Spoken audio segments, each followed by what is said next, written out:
আসসালামু আলাইকুম। ও আমার ভাই বোনেরা, কেমন আছো গো তোমরা?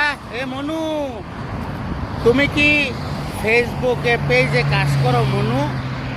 তাহলে তোমার জন্য আমার সংবাদরা।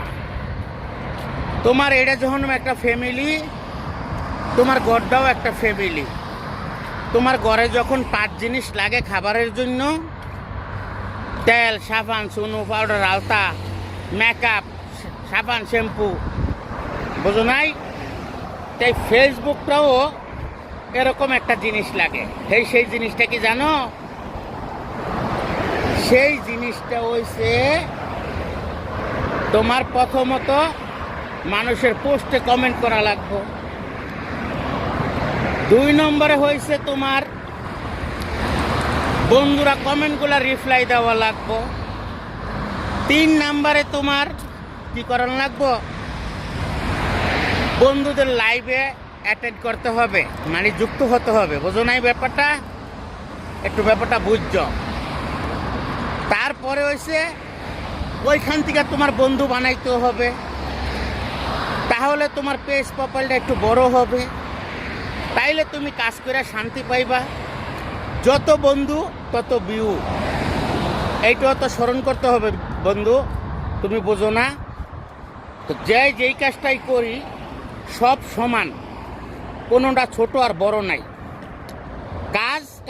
কাজের ভিত্তিতে কোনো শরম নাই। কাজের ভিত্তিতে কোনো শরমাইতে পারবেন না, কোনো শরম ভোগ করতে পারবেন না যে আহারে আমার শরম করতেছে এই কাজটা করতে। কেন আপনার শরম করব ভাই? আপনার শরমটা করব কি জন্য? ছোট হইলেও কাজ, বড় হইলেও কাজ। 10 টাকাও টাকা, 100 টাকাও টাকা, টাকা তো নাকি? তার জন্য মন দিয়ে অ্যাক্টিভভাবে কাজ করেন, একটু সহজ সরলভাবে সবাইকে ভালোবাসেন। সবার ভালোবাসা অর্জন করে আপনারা ফেসবুকে অ্যাক্টিভভাবে থাকেন।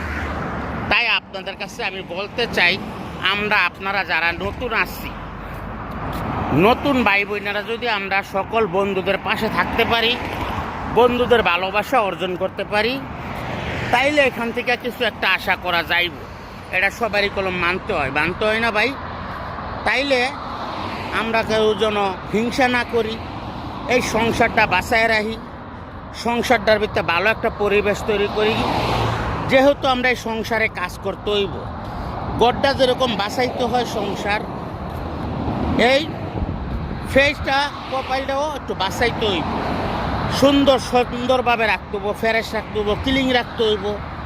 তাইলে এখান থেকে আপনার